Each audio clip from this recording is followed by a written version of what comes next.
ओ बाबुजी डर हो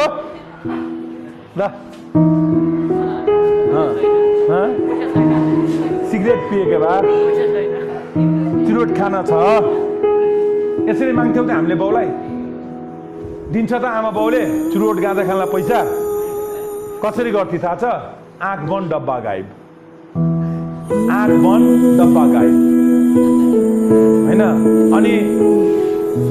झुट बोल्नु पर्थ्यो चोर्नु पर्थ्यो ठग्नु पर्थ्यो घरमा अनि कसलाई जसले मलाई जन्म दियो के जसले मलाई कर्म दियो के जसले मलाई सही मार्गमा हिँड्नलाई स्कुलमा पठाइरहेको छ के हेर्नुस् त्यो स्कुलदेखि नै ममा समस्या स्टार्ट थियो के अनि तपाईँ हामी भनेको एउटा सामाजिक प्राणी हो के समाजमा बस्छौँ के हामी मैले अघि तपाईँलाई भने नि चिया पसल चौतारा मेरो बाबा पनि नि बिहान मर्निङ वाक गरेर त्यो चौतारामा कहिले पनि बस्नु हुन्थेन के जब म ड्रग एडिक्ट थिइनँ नि त्यो बेला बस्नु हुन्थ्यो के जब म ड्रग एडिक्ट भएँ नि त्यहाँ मेरो बाबा बस्नु हुन्थेन के अनि ड्रग खाएको चाहिँ मैले यहाँ हो ड्रग खाएको चाहिँ मैले अनि मेरो फ्यामिलीले चाहिँ पनिसमेन्ट पाउने किन म उड्छु भनेर मैले गाँजा खाएको हो तर पनिसमेन्ट मेरो फ्यामिलीले पायो किन यहाँ हो ओके केही छैन यो भयो अनि ड्रग मैले खाएको तर पनिसमेन्ट मेरो फ्यामिलीलाई किन मेरो घरमा 7 जना मेम्बर थियो के 7 जना मध्येमा 1 जना मैले ड्रग खाएको के बाँकीको 6 जनाले चाहिँ दुःख पाउने किन भने मेरो कारणले मेरो आमा बाबा घरभित्र थुनेर बस्नु पर्थ्यो के मेरो कारणले किन थाहा छ त्यो चिया पसलमा चौतारामा गएर बसेपछि नि मेरो बाबाले सुन्नु पर्थ्यो के सुन्नु पर्थ्यो सुन्नुहुन्छ फेरि हाम्रो समाज कस्तो छ भने धागलाउनुको समाज छ के धागलाउने समाज छ तपाईँ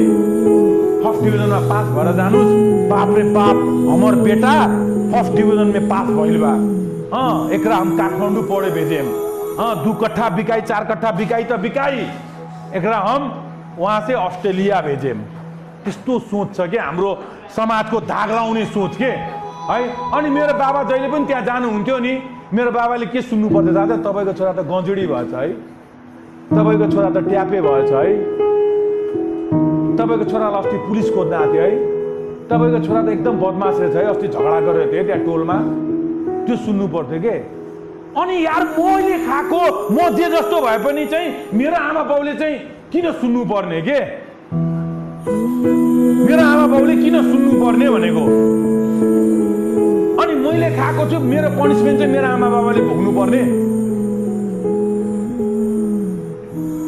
त्यो भएको छ के मेरो जीवनमा हेर्नुस्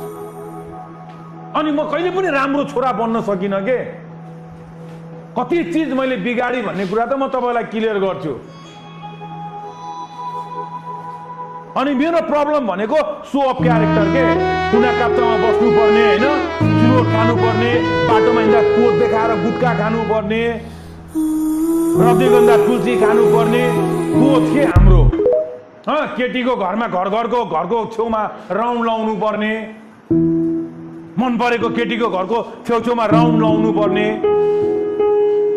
त्यो नेचर के मैले त खाएर आमा बाबालाई रुवाइरहेको छु तपाईले नखाएर राम्रो भएर रुवाउनु भएको छ कि छैन भन्नुस् न छैन भन्ने कुरा तपाईले यहाँ मुखले हैन के मलाई झुट बोल्न सक्छ होला के यो के हो भन्नुस् त यहाँ के छ थाहा छ तपाईले जज गर्न सक्नुहुन्छ के किनभने यो ब्याग मेरो हो के जति चीज यसमा छ भनेर म धेरै भन्न सक्छु नि तपाईहरु भन्न सक्नुहुन्न के तपाईहरु जज मात्रै गर्न सक्नुहुन्छ के यहाँ पैसा होला मोबाइल होला कागज होला भनेर के तर एक्ज्याक्टली म बताइदिन सक्छु कि के छ भनेर भन्नुको अर्थ के भन्दाखेरि तपाईहरुमा भएको समस्या तपाईहरुलाई थाहा छ के मलाई थाहा छैन भनेको तपाईहरु यहाँ को अनेस्ट हुनुहुन्छ को इमानदार हुनुहुन्छ भन्ने कुरा त तपाईहरु आफै सोध्नुस् फिल गर्नुहुन्छ म फिल गराउँछु घरको कुरा घरमै रहन्छ के हैन अनि लाइफको बेस्ट फ्रेन्ड भनेको चाहिँ आफ्नो आमा र बाबा हो के सक्नुहुन्छ भने आमा र बाबालाई बेस्ट फ्रेन्ड बनाउनुस् स्वार्थी छ यो जमाना भनेको, सेल्फिस छ हैन। अघि मैले लभको कुरा गरी, यो लभ भनेको के हो अहिले थाहा छ? सबको लागि चाहिँ लभ हो के। कहाँ तपाईँहरूको लभ अहिले सक्सेस हुन्छ? एउटा काम पढ्न आउनुभएको छ अनि अर्को काम गर्दाखेरि तपाईँहरू सफल हुनुहुन्छ? हुनुहुन्न के। हेर्नुहोस्, अनि मैले त्यो साथीलाई एभोर्ट्स गर्न थालेँ के। ओहो गोपी यार के छ भन्थे, म तँलाई पछि भेट्छु भन्थे के। त्यसरी एभोर्ट्स गर्न थालेँ के। अनि मैले त्यो सुधार केन्द्रभित्रमा चाहिँ एउटा नयाँ साथी भर्ना भएपछि त्यहाँ हेरचाह गर्ने मौका पाएँ के। जब मैले हेरचाह गर्ने मौका पाएँ नि, अनि मैले बिहानदेखि बेलुकासम्म चाहिँ खाने बाटो पाएँ के। अनि मैले गडलाई थ्याङ्क यू गड भनेर भने के, तपाईँले मलाई राम्रो बाटो दिँदै हुनुहुन्छ। अनि किन नदियोस् त? जब तपाईँ गुड मार्ग, गडको मार्ग हिँड्नुहुन्छ नि, तपाईँहरूको आस्थाको गडको मार्ग हिँड्नुहुन्छ नि, अवश्य तपाईँको जीवनमा परिवर्तन आउँछ के। हेर्नुहोस्, गड वे भन्छ के त्यसलाई, गड वे। अनि मेरो जीवनमा परिवर्तन आउन थाल्यो। मैले यहाँ भोलिन्टियर गर्ने मौका पाएँ। अनि मैले त्यहाँ भ्याकेन्सी खुल्यो, म वार्डेनमा मैले भरेँ, म वार्डेनमा सेलेक्ट भएँ। वार्डेनमा सेलेक्ट भइसकेपछि बेस्ट स्टाफमा 280 जना स्टाफमा म बेस्ट स्टाफमा मैले प्रशंसा पत्र पाएँ। खै सर त्यो मोबाइल म सर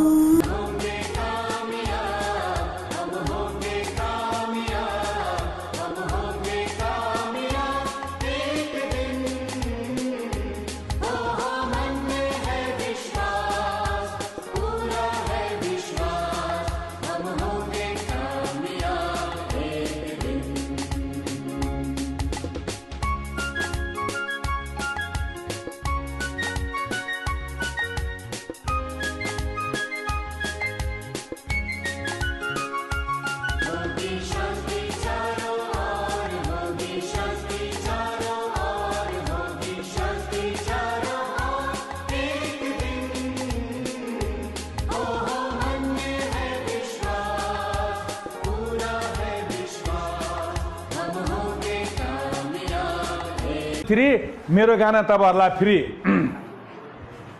गाउँ पकाउने ल लाज पनि लागिरहेछ कि मलाई, गाउँ कि नगाउँ भइरहेछ कि। तर म गाउँछु ल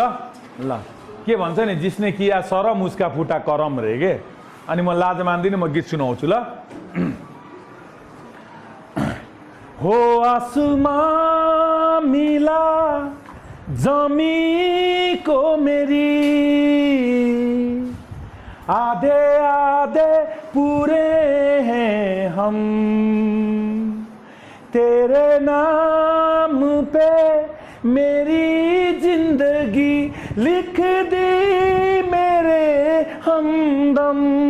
हाँ सीखा मैंने जीना कैसे जीना, सच्ची सी है ये तारीफे दिल से जो मैंने करी है, जो तू मिला तो सजी है दुनिया मेरी हमदम।